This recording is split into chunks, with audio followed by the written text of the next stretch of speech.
O número de candidatos a vereador bate recorde. Mais de 800 pessoas estão na disputa das 27 cadeiras do Legislativo Municipal. Concorrência parecida com a de um vestibular de fisioterapia na FUVEST. 32 candidatos por vaga.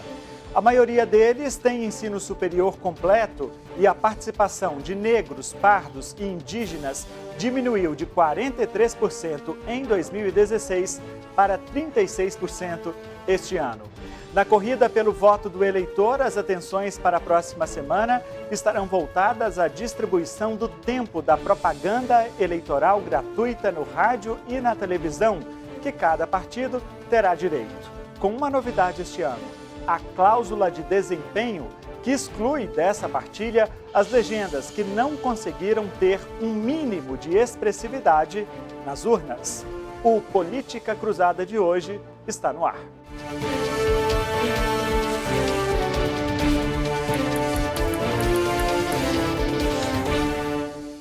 Olá, muito bom dia para você, um ótimo domingo. Estamos começando o nosso Política Cruzada para mais uma vez falar das eleições municipais deste ano. E nesta próxima semana agora, exatamente na sexta-feira, começa a propaganda eleitoral gratuita no rádio e na televisão.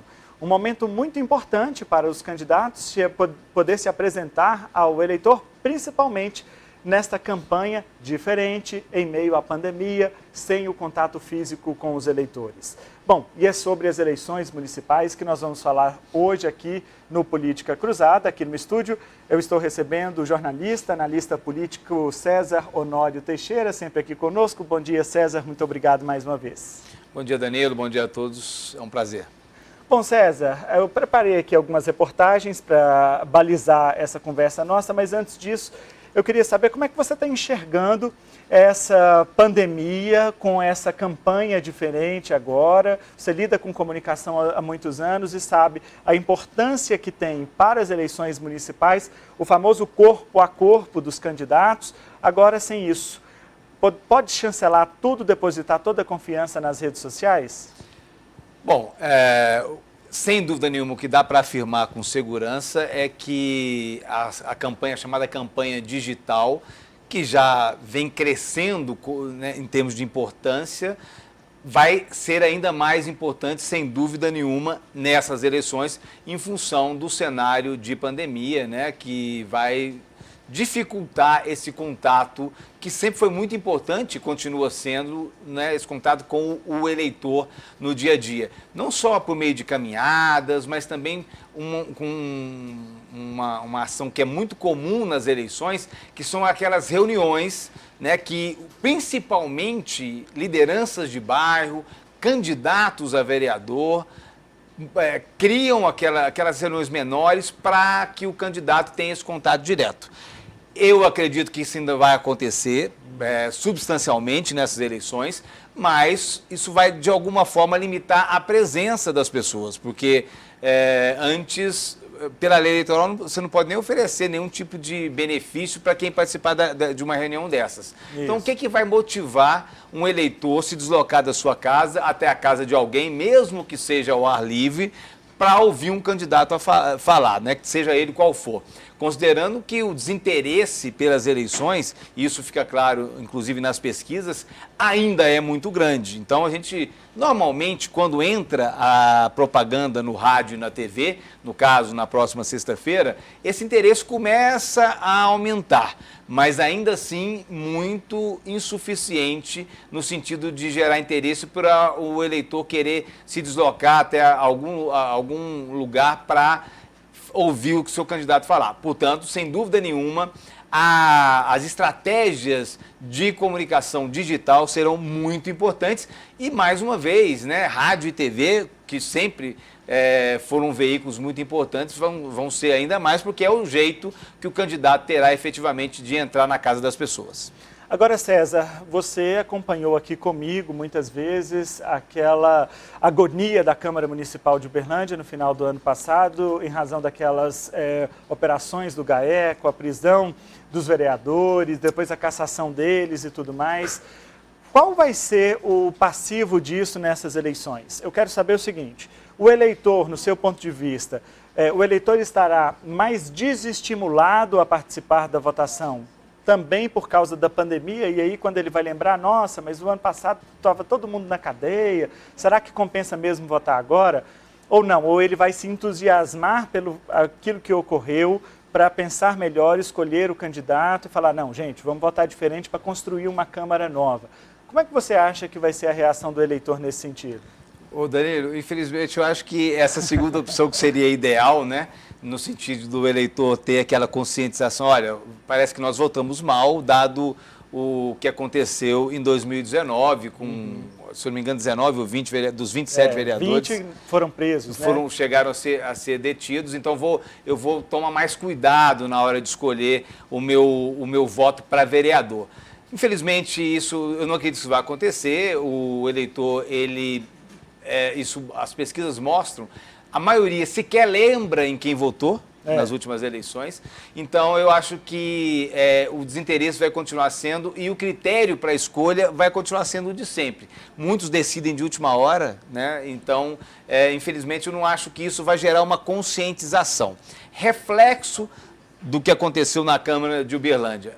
Primeiro, o óbvio, que a gente ainda vai falar sobre ele, com mais detalhe, que é o aumento do número de candidatos. Isso. Porque parece que todo mundo agora acha que essa é a grande oportunidade da minha vida de virar vereador, porque vai ter uma renovação histórica, óbvio, natural, porque 20 dos 27 vereadores tiveram problemas e praticamente nenhum deles conseguiu voltar para a Câmara de Vereadores. Agora, a questão da consciência pelo voto, eu, sinceramente, acho que não vai mudar muito, porque o eleitor, de fato, está muito desinteressado pelas eleições e a maioria sequer lembra em quem votou nas últimas eleições. A lei exige que as chapas de candidatos a vereador devem ser formadas por 70% de pessoas de um gênero e 30% de outro gênero. Na prática, essa medida serve para garantir a participação feminina na política, mas a participação das mulheres aqui em Uberlândia continua pequena. A margem é de 30%. Vamos assistir a reportagem.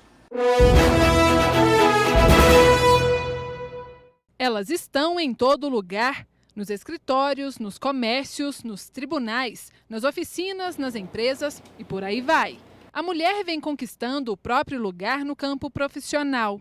Mas na política, elas ainda não ocupam nem metade das vagas. Você já votou em alguma mulher? Já. Por quê? Porque eu acho que tem que ter mais representatividade feminina. Na verdade, não, né? O governo ele deve ser monitorado por homem, né? Nada contra as mulheres, né? Porque eu acho que as mulheres têm que ter mais oportunidade, né? Que nós somos tão boas quanto os homens, né? Nas eleições agora, assim, se tiver mulher que tenha feito assim, alguma coisa de expressão, que tenha uma boa proposta, não vejo problema nenhum em votar. Ai, sim, pela garra, confiança, né, que às vezes nos passa. Uberlândia tem neste ano 864 candidatos concorrendo às 27 vagas para vereadores. Desse total, 31,5% são mulheres. Situação igual às eleições de 2016, quando 31,8% dos candidatos eram do sexo feminino, número que cumpre o mínimo previsto em lei. Cada partido deve ter no mínimo 30% de um gênero nas chapas de vereadores. Para esta professora do curso de Direito da UFO, a notícia não é muito animadora, não. Vamos pensar um pouco a respeito. Por que as mulheres não estão tão estimuladas a participar da política? Primeiro, por um contexto nacional que não as estimula, que não tem estimulado as mulheres. Então, esse contexto nacional desfavorável coopera. Segundo fator, econômico.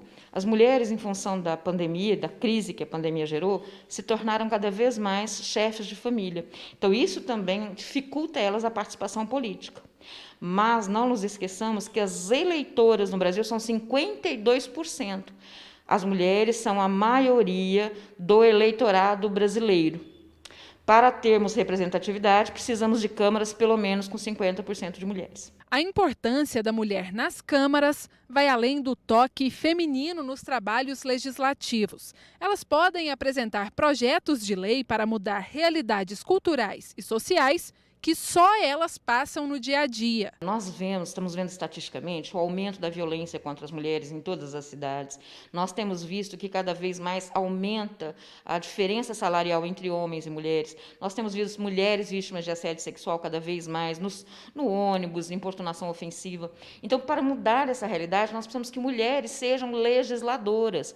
Não que os homens não compreendam ou não sejam apoiadores das questões ligadas às mulheres, mas as mulheres sabem quais são elas. Nas eleições de 2016, apenas 10% de todas as vagas dos legislativos de Minas Gerais foram preenchidas por mulheres. Em Uberlândia, 3 das 27 cadeiras foram delas. Agora, em 2020, a população volta às urnas com a responsabilidade de formar um legislativo plural e representativo de verdade. Quem estuda a evolução da participação da mulher na política acredita que, como o machismo e a discriminação que elas sofrem em importantes ambientes sociais são estruturais, a solução também deve vir da base. Escolas devem, por exemplo, fazer projetos abordando a política e a importância do sexo feminino nela. Assim, homens e mulheres crescem conscientes da importância da igualdade de gênero na política. Se nas escolas as meninas fossem desde cedo estimuladas a ter voz, a participar ativamente, depois essas mulheres estimuladas nos conselhos municipais, com certeza isso desenvolveria um interesse maior pela política, né? Então, quanto mais elas forem eleitas, mais elas se estimularão a serem candidatas. Segundo ponto, precisamos de políticas que capacitem mulheres para a participação eleitoral. César, a gente viu aí na reportagem, então, aqui em Uberlândia mantém-se nas últimas eleições o mínimo legal, que é de 30% de mulheres. Mas eu, por curiosidade, dei uma olhada lá no resultado das eleições de 2016 e eu fiz um levantamento muito raso, só para ter uma ideia. Peguei ali os candidatos que tiveram menos de 10 votos. Todos os candidatos a vereador que tiveram menos de 10 votos. É inexpressivo, né? 10 votos. Então, supõe-se até que sequer realmente foi candidato. Né? Exato. Eram 15 candidatos que tiveram menos de 10 votos. Desses 15, 10 eram mulheres. E 3 delas tiveram 0 votos. 0. Nem elas votaram nelas mesmas. Quer dizer, ainda tem muito disso de mulher que está lá só para cumprir o papel da cota mínima, né? Sem dúvida nenhuma, infelizmente. Infelizmente. Porque, no meu entendimento, quanto maior for a participação feminina, melhor tende a ser a qualidade da representatividade, e eu não estou falando por uma questão pessoal, é porque é pelo histórico e o desempenho das mulheres que entram para a política, né? Então, a motivação geralmente feminina pelo histórico que a gente tem visto, tende a ser uma motivação mais legítima, mais cidadã, menos por um interesse específico e mais realmente por uma contribuição. Uhum. Não pode ser esse o critério para o eleitor simplesmente votar, né, o gênero, mas é uma indicação. Mas o que acontece, e tem acontecido, e nessa eleição provavelmente acontecerá de novo, como aconteceu em 2016 com esse dado que você está trazendo, é que os partidos catam a laço, né, mulheres para compor o mínimo de 30%. E aí geram outros problemas, né? Porque se tiver recurso do fundo eleitoral distribuídos para a chapa proporcional, 30% desse recurso, se entrar R$1 ou R$10, 30% desse valor tem que ir para a porção feminina. Tem até aquela investigação envolvendo o ministro do Turismo, Marcelo Álvaro Antônio, né, que era o presidente do PSL em Minas Gerais, envolvendo exatamente essa distribuição dos recursos na cota feminina. Ô César, usando mulheres como candidatura laranja, né? Isso. Ô César, mas será que isso está ligado também à base? Porque as mulheres... como você mesmo disse, os partidos têm dificuldade, ficam catando a laço as mulheres para cumprir essa cota mínima. Será que esse desinteresse delas pela política também não está lá no início? Falta políticas públicas para incentivar essas mulheres a participarem do processo democrático? E se a gente for olhar, o resultado ainda é pior. O resultado é em média de 10%. Em Minas Gerais, 2016, as câmaras foram ocupadas por 10% de mulheres. Uberlândia também, Na eleição de 2016, nós tivemos 3 mulheres das 27 vagas. É muito pouco. É muito pouco. E o que se esperava, pelo menos, é que tivesse pelo menos 30%, que é o mínimo, Pelo menos, né? Agora, eu concordo com você, Danilo. Eu acho que, assim, falta políticas públicas, mas não basta só política pública. A exigência da cota de 30% é uma política pública. Só que a questão realmente está na origem, né? Na verdade, no Brasil, de maneira geral, e quanto mais você vai subindo, né, para Nordeste, Norte, a política brasileira ainda é muito machista. Na verdade, o brasileiro, via de regra, ainda é muito machista. E a política mais ainda. Então, vamos só colocar um dado, né? Políticas públicas para estimular candidaturas femininas. E nessa eleição em Uberlândia, a gente deve ter, né, ainda tem algumas questões, nós vamos falar daqui a pouco, 9 candidaturas a prefeito, nem uma mulher. Nós poderemos ter aí entre 4 e 6 candidatas a vice-prefeitas, mas candidatura a prefeito, nenhuma. Né? Então, isso é mais um indicativo de que, se você não constrói esse cenário de militância, de atração do público feminino para participar da política no dia a dia, seja no bairro, seja nas instituições, não é na hora da eleição, buscando a laço, que você vai conseguir formar realmente uma chapa com mulheres interessadas realmente em entrar para a política. Bom, ainda falando desse extrato dos candidatos a vereador aqui em Uberlândia, a lei eleitoral não exige um grau mínimo de escolaridade para que alguém, né, possa se candidatar a um cargo público, não.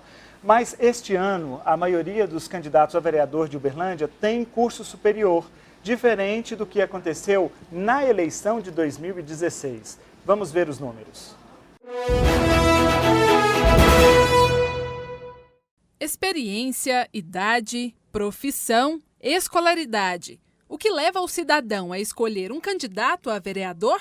Ter um ensino superior pesa na hora do voto? Sem dúvida, a primeira coisa que a gente tem que ver é o nível de escolaridade do candidato.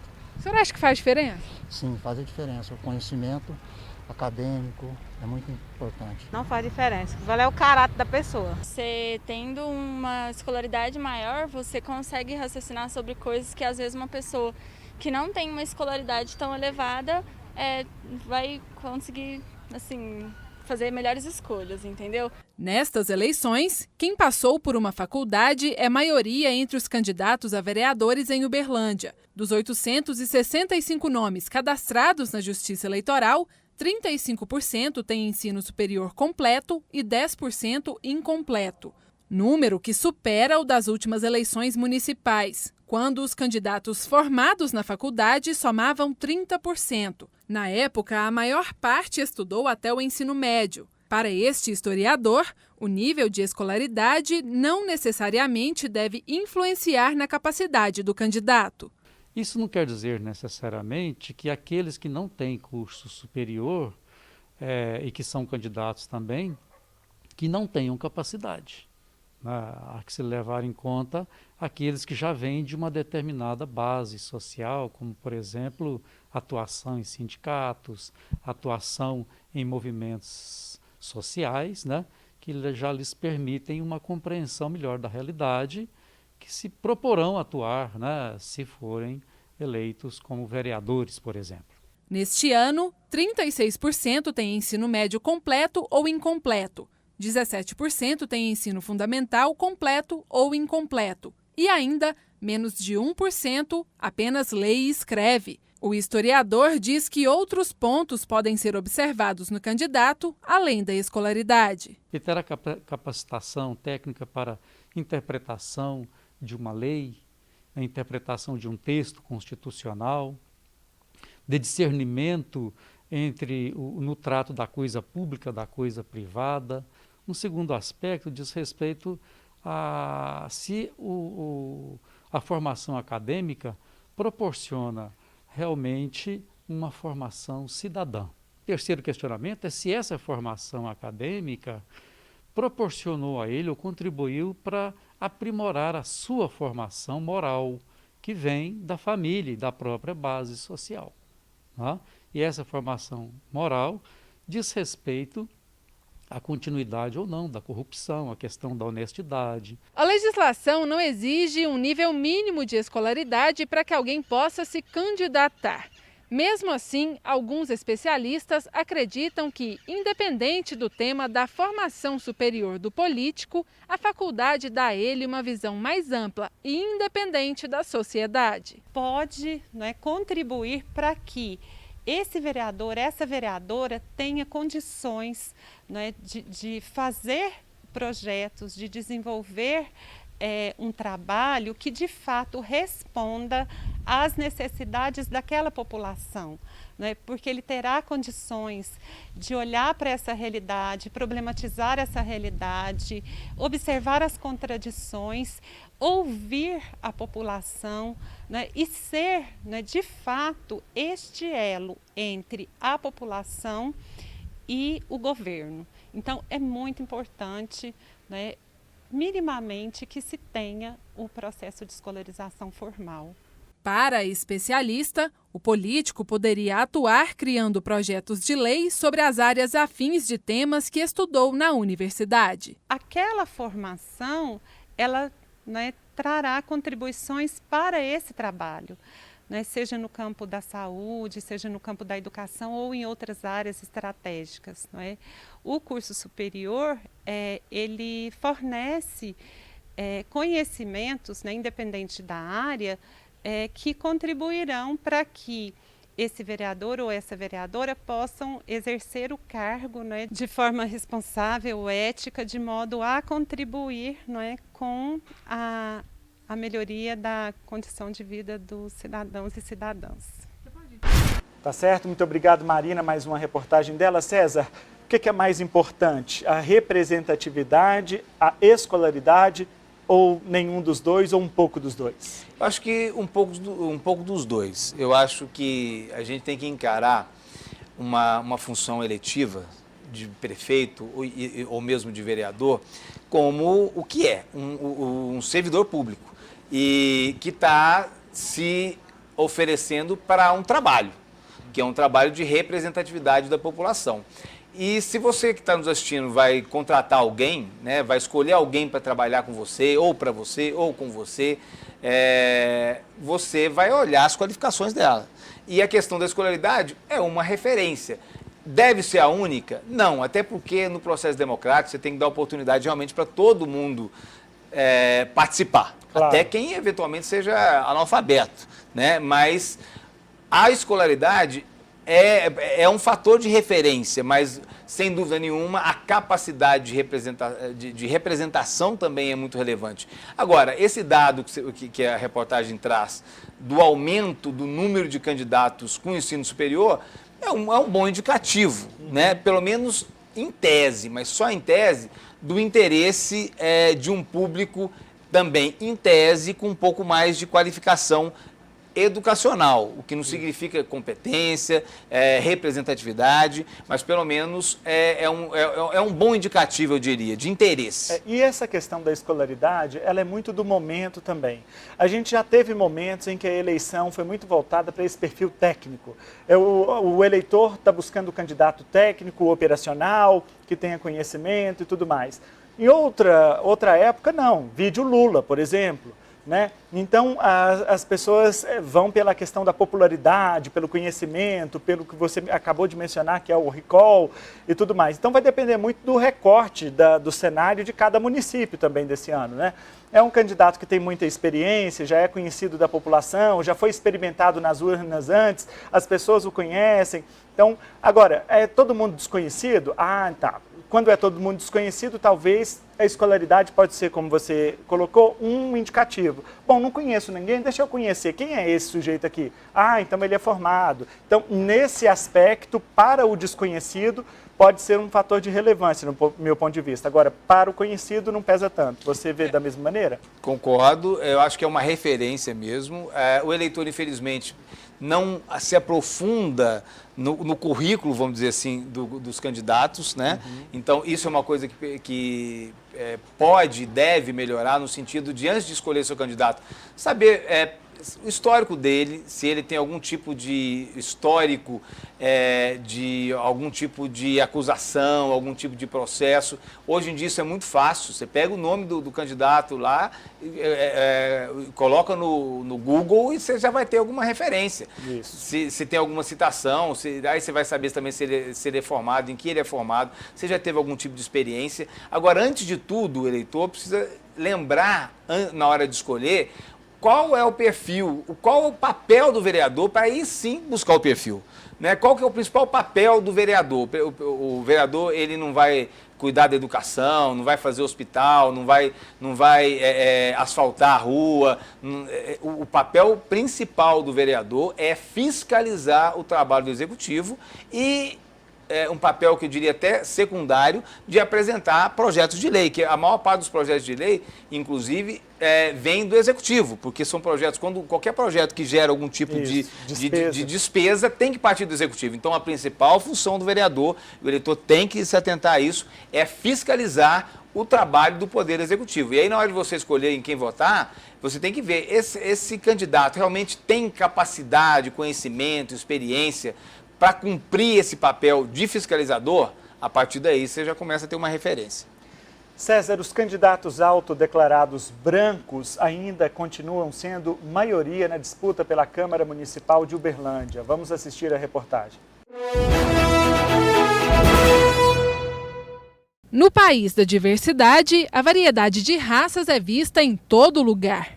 Mas essa mesma diversidade não se repete na política. Dificilmente entra um negro, deveria entrar, e muito mais. Nas eleições municipais deste ano, o número de candidatos a vereador de grupos de minorias caiu em relação ao pleito de 2016.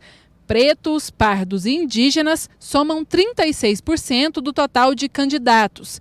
Em 2016, a porcentagem era perto da metade, 43%. Para esta integrante do movimento social negro de Uberlândia, o número pode ser explicado por dificuldades vividas por essas pessoas. A dificuldade que as pessoas negras enfrentam em estar nesses espaços é, por exemplo, a baixa escolaridade. A questão da baixa renda, porque a população negra que está nos subempregos. Então, tudo isso faz com que ela não tenha como investir, não tem uma formação adequada ou uma condição financeira adequada para estar investindo nessa campanha eleitoral. Neste ano, os brancos são 58% do total de candidatos. Em 2016, eram 55%. Esta historiadora diz que isso já acontece ao longo dos anos.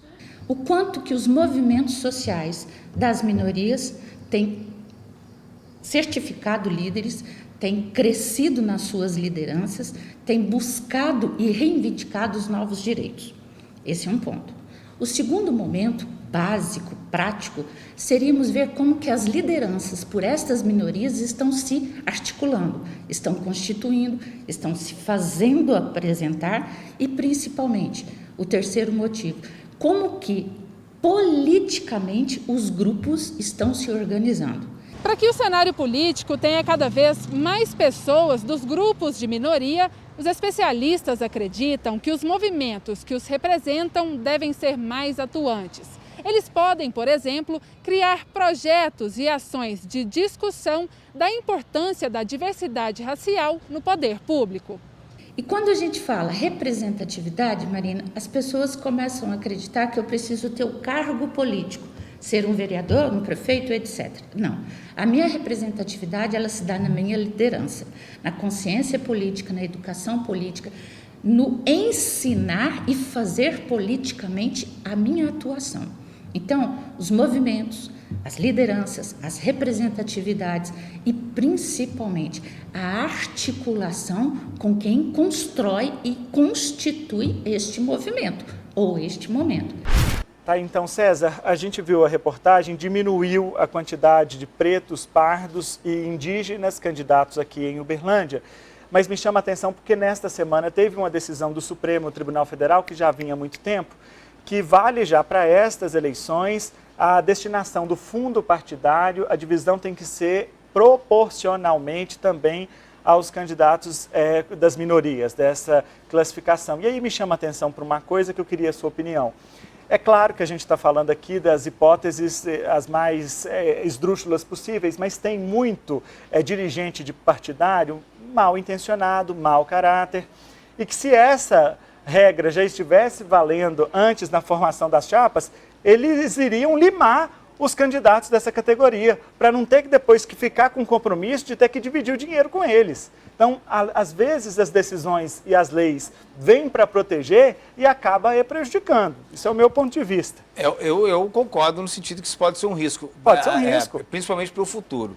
Assim também como tende a acontecer de hoje o candidato que se declara branco passar a se declarar pardo, por exemplo. Isso. Porque é bom que o telespectador entenda que essa definição de cor é uma definição que a gente, né, que a própria pessoa, é como ela se declara. Então, por mais que isso possa ser contestado, né, uma pessoa branca se declarar preta ou uma pessoa preta branca e vice-versa e tal. Então, assim, mas não se esperava para essa eleição que valesse essa obrigatoriedade da divisão dos recursos proporcionalmente para pretos, pardos e indígenas. Então ninguém montou chapa pensando nisso. Ninguém montou chapa pensando nisso. Eu tenho certeza que se tivesse ventilado essa possibilidade antecipadamente, muitos que se declararam branco teriam se declarado pardo, por exemplo. Né? Agora, o fato é que, independentemente do número de candidatos, nós tivemos uma queda, né, como mostrou a reportagem, de 2016 para 2020. Né, apesar do número de candidatos a vereador ser maior. Ser maior. Tem que considerar isso também. Mas de qualquer forma é proporcional, né? Proporcional. É proporcional. Agora, o que é mais relevante nessa questão, que é assim como no caso das mulheres, o número de eleitos, independente de qualquer coisa, de pretos, pardos e indígenas, ainda é muito pequeno no Brasil, tanto para prefeito quanto para vereador. Né? A gente vê, por exemplo, que em 2016 foi mais de 40% de candidatos pretos, pardos e indígenas. Quando você vê a composição dos 27 eleitos lá em 2016, a proporção desse grupo efetivamente eleito é muito menor, infinitamente menor, né? Eu não me lembro de cabeça, mas dos 27 nunca passou perto de chegar, provavelmente nem 20%. Né? Então, na prática, essas políticas públicas, de alguma forma, elas favorecem a entrada dessas, não dá nem para chamar de minoria, né? Porque no caso de negros e pardos, é até a maioria no Brasil, né? Segundo o próprio IBGE, mas ainda está muito distante disso na prática. Na hora de ver quem realmente foi eleito ali, ter esse reflexo nos eleitos. A cidade de Delta, aqui no Triângulo Mineiro, é uma das 3 cidades da região que tem apenas um candidato a prefeito. Em Minas Gerais, são 17 municípios nesta situação. Delta, cidade com pouco mais de 8.000 habitantes. A calmaria das ruas agora também reflete nas eleições municipais. Pelo menos quando o assunto é o voto para o candidato a comandar a prefeitura da cidade. Estou em dúvida ainda, não sei ainda como é que eu vou, no momento aí não sei como é que eu vou. Então, é o que eu falo, assim, não tem dúvida ainda, sem que eu ainda vou votar ainda, sabe? O problema é que aqui em Delta tem só um candidato a prefeito. Não, isso então vai ser ele mesmo, né? A cidade, que fica a 30 quilômetros de Uberaba, é um dos 105 municípios brasileiros que tem apenas um candidato a prefeito. Em Minas Gerais, são 17 cidades. É o segundo estado com o maior número de municípios com o chamado candidato único, ficando atrás apenas do Rio Grande do Sul. Apesar de curioso, é uma prática legal. Mas acaba que deixa a população da cidade meio que... sem opção. Ou vota nele ou não vota em ninguém. E se tirar o branco também é para ele. Então... os moradores de Delta não vão precisar de muito tempo para analisar e comparar as propostas eleitorais de candidatos à prefeitura nas eleições desse ano. Com um único candidato, que é o atual prefeito da cidade, a população já conta como certa a reeleição dele. E tá fácil, viu? Basta que o próprio candidato vote nele mesmo. Opa, com certeza ficou muito bem mais fácil. tem perigo dele perder essa não, né? Não, essa não tem perigo, não. Essa já está ganha já. Uma eleição com candidato único é uma eleição que se desenrola normalmente, porque existem prazos para o registro das candidaturas e, sendo registrada apenas uma candidatura, não há o que se fazer e as eleições precisam de ser realizadas. E esse candidato, então, poderá ser eleito com apenas um voto válido. Basta a esse candidato que ele tenha um voto válido para que ele seja eleito. Marcos Roberto Estevam, do partido PMN, ganhou as eleições em 2016 com 56% dos votos, contra outro candidato. Esse ano não tem concorrentes. O eleitor pode até contestar, votando branco ou nulo, mas esses votos não são considerados válidos. Então, não vão fazer diferença na hora da contagem. Mas só pode comemorar a vitória antecipada o candidato que passar pelo processo eleitoral sem cometer deslizes. Ele não seria eleito, então, caso ocorra uma impugnação do registro, ou numa ação de investigação judicial eleitoral, seja constatado que houve alguma prática durante o processo eleitoral que maculou esse processo eleitoral, né? Abuso de poder econômico, político, de imprensa, captação irregular de sufrágio. Então, nestes casos, ele poderia não ser eleito, e também se fosse cassado o diploma dele, que é uma possibilidade pós-diplomação, ou na hipótese extraordinária de que nem ele votasse nele mesmo, né? Então, nessas hipóteses, ele não seria eleito. Caso isso acontecesse, o município viveria um novo processo eleitoral. Abertura de prazos para que os partidos políticos registrem candidatos e uma nova eleição seria agendada. Em Delta, se por um lado a cidade tem menos adesivos, outdoor, panfletos de candidatos espalhados pela cidade, por outro, os moradores estão sentindo falta daquela disputa de ideia saudável, sabe? Eu acho que para ficar emocionante tinha que ter mais uns 2, 3 aí para dar uma firmada, mas tá bom. Era bom, né? Porque aí tinha uma escolha, né? Eles escolhiam, né? Se vê que dá para ele ganhar, né? Porque a gente, no pensar da gente, é que ele ganha, né? Mas se tiver outro para concorrer... Muito obrigado, Juliana. César, um candidato só. Aliás, em Minas Gerais sempre tem muito disso, porque tem muitos municípios pequenos e aí não acabam montando lá a estrutura política. Um candidato só, se ele tiver o voto dele mesmo, ele já está eleito. Não tem dúvida nenhuma, não é uma preocupação. Mas mesmo assim, é importante nesse caso, César, eu não sei se você concorda, mas a população precisa ficar atenta à questão da formação das câmaras municipais. Como o prefeito já está decidido, é importante qualificar a Câmara para fazer aquilo que você falava agora há pouco, o papel fiscalizador que é tão importante no Legislativo. Na democracia, né, é muito importante o contraponto. Né? É muito importante a oposição. E quando a gente fala de oposição, a oposição pode estar na prefeitura um prefeito de direita, de esquerda, de centro, mas o importante sempre ter oposição. Então, nesse caso de Delta, por exemplo, você tem toda a razão, concordo. O importante, aumenta ainda a responsabilidade na hora de escolher os vereadores, porque é importante também ter gente que pensa diferente, até para poder fiscalizar essa unanimidade que virou, né, o fato de ter só um candidato naquela cidade. Bom, vamos fazer um pequeno intervalo comercial e na volta vamos falar da propaganda eleitoral gratuita no rádio e na televisão, que começa na semana que vem, a distribuição dos tempos dos candidatos aqui de Uberlândia e falar um pouquinho também da situação envolvendo os possíveis candidatos a prefeito da cidade. A gente volta já.